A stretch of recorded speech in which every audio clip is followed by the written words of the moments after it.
Good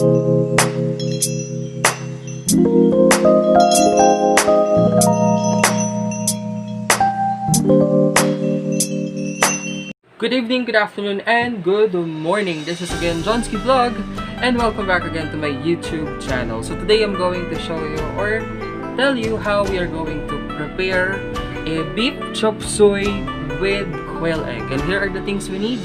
First, mixed veggies, quail egg, the magic sarap all-in-one seasoning, oysterific oyster sauce from datu puti, pepper, beef tapa,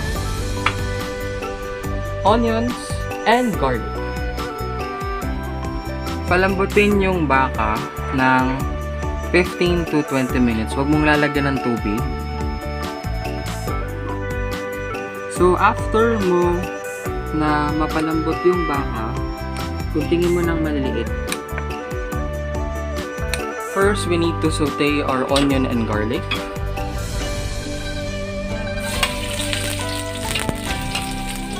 Our cue for this, for a sign for cooked and prepared, is once your onion turns brown. Next, once your garlic turned brown, you can now add your beef tapa.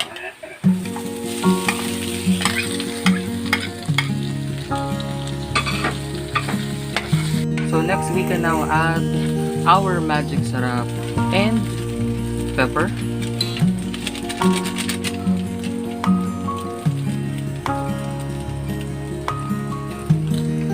Next, we can now add our mixed vegetables.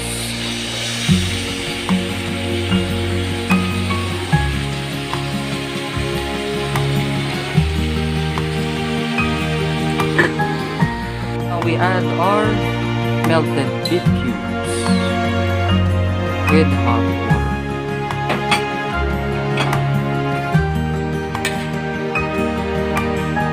Now we can now add the oysterific oyster sauce.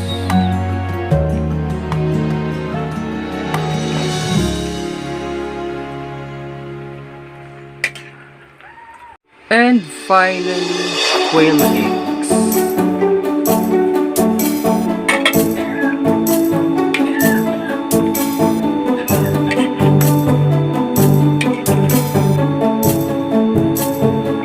And our taste tester for today, our food critic today, my mom, Maria Cleofe.